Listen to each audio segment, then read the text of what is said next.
Okay, it's recording.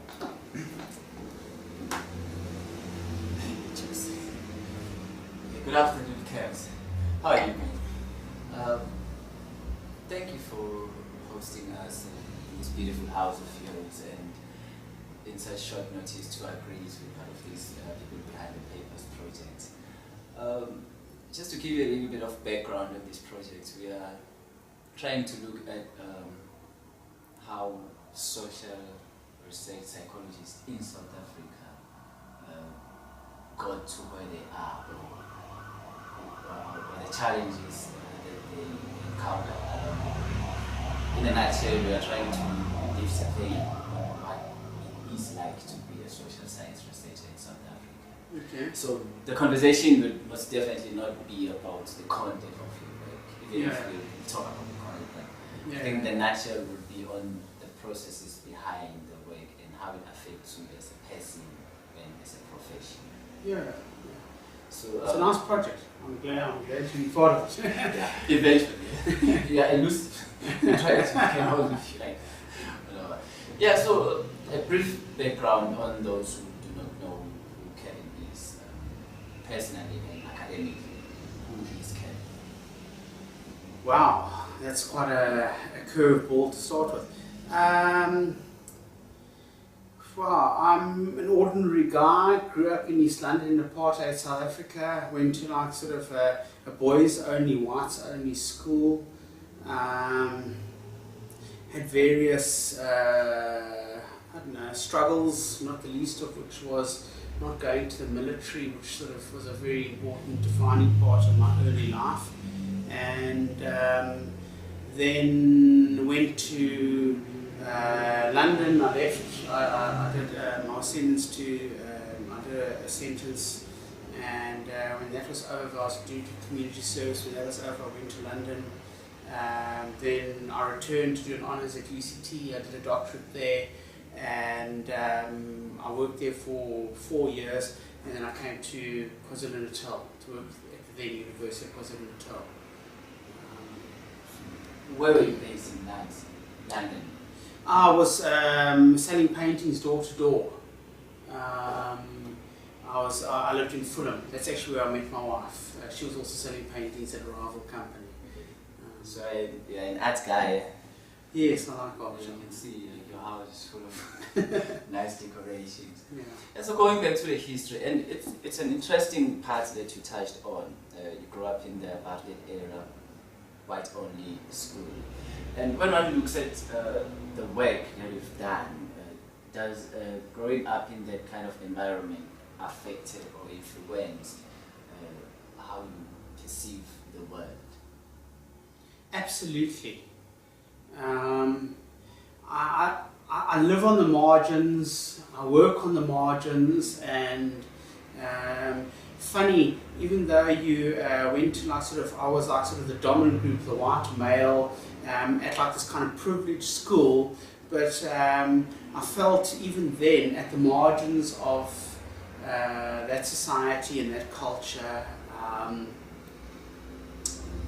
So I feel that the context that I've grown up in has been like fundamental to who I am. It's obviously not like a kind of linear narrative where, oh, I had this influence and so I did this kind of work. It's funny how direction and purpose in a life sort of unfolds and coalesces as you live it. So, but yes, it was. I think that's the kind of marginality. Ironically, I suppose everyone is sort of claiming victimhood, but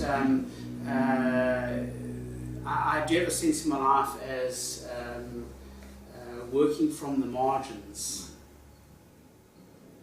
Interestingly enough, I don't know what, but let's talk a little bit about the history.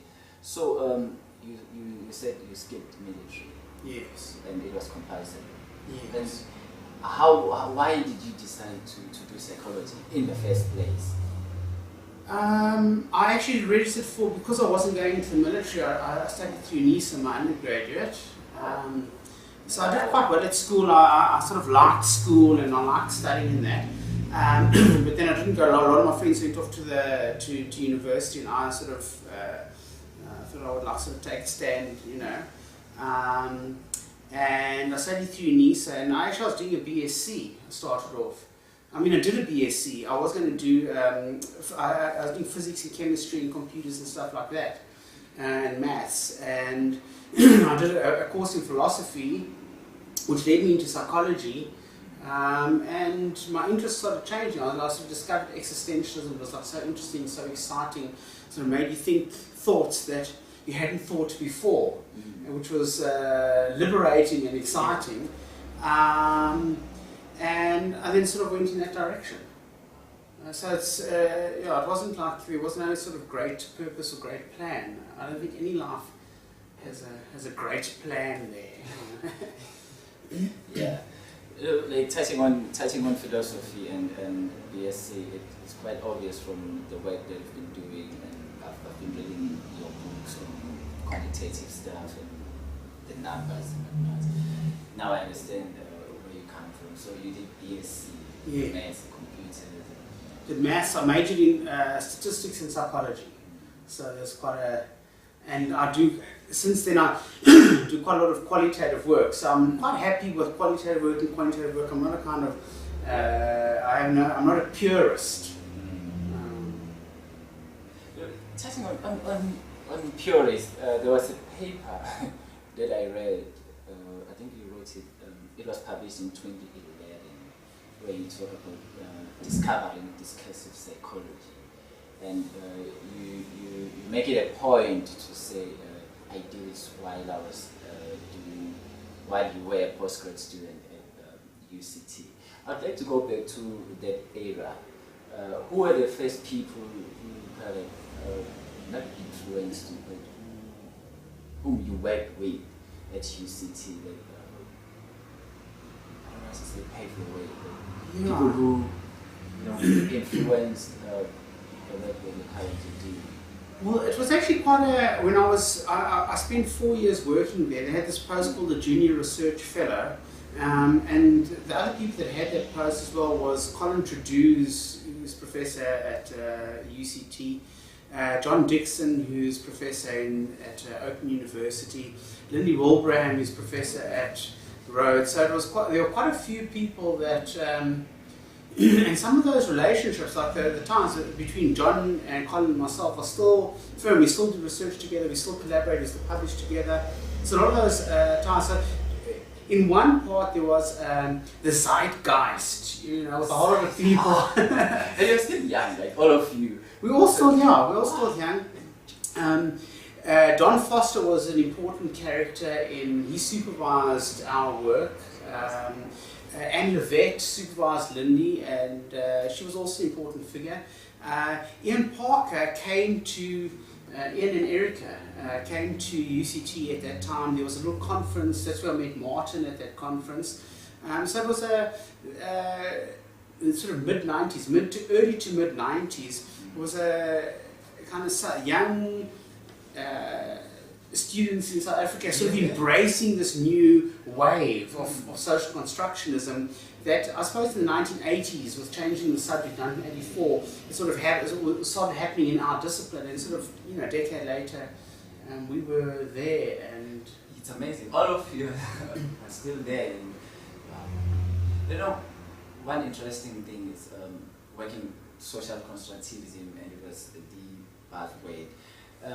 If you look at the work that you did in the 80s, early 90s, and the work that you do 90s, 90s, and the work that you do now, what has changed, or have you had a different paradigm shift? It's still that old Kevin who used to. Yeah, that's a very good question. So it's a question about the history of ideas. Yes. And the personal history of ideas. Yeah. So that kind of autobiographical history of ideas. The two things I suppose I can say. The one, and the most important, the heart of it, what's so lovely about being an academic, what's so lovely about being a scholar, is that you've got ideas that you nurture like children for as long as you nurture children. You grow up with them. You live with them. They occupy you. They entertain you. And just like children, you can see yourself change with time through looking at them. So one of the things I'm really grateful for in having this kind of employment, being paid by the state essentially to read and write and to teach, is to be able to nurture ideas over time, to think about similar things, because the object changes, but to think about similar things for 20 years. Fantastic. Also, one thing I've noticed now, sort of in my late 40s, when you've been reading in a field for 20 years, all of a sudden you've got some kind of depth that you couldn't have doing a PhD and just like reading the whole field. There's a kind of sort of implicit knowledge where you get a kind of sense of how things are working in this field of ideas. And so those ideas themselves change and mature. The dynamic between you and your ideas change, and that is, I don't know if does that answer the question? Yeah, it does. I don't know what other people have said when you asked them that. No, I don't ask them. I just asked you. I don't know why. Yeah. And Kevs, most of your work is collaborative work, and that's what I like about you. You work with different people, and sometimes you do your own work, but most of your work is collaborative. And how do you deal with different personalities when you try to come up with this finished product? And here you are with this personality and that personality, and you actually come up with something brilliant. I'll try and answer that question in a roundabout way. I met Alex Haslam recently at a European summer school. We were both teaching there. And I said to him, hey, I can't believe that you published so much. You published 12 papers last year. So I said, how do you do it in these diverse fields? And he says, because he's got good friends that he works with. And those friends help him to enter into and to keep going in narratives, in stories that are happening in different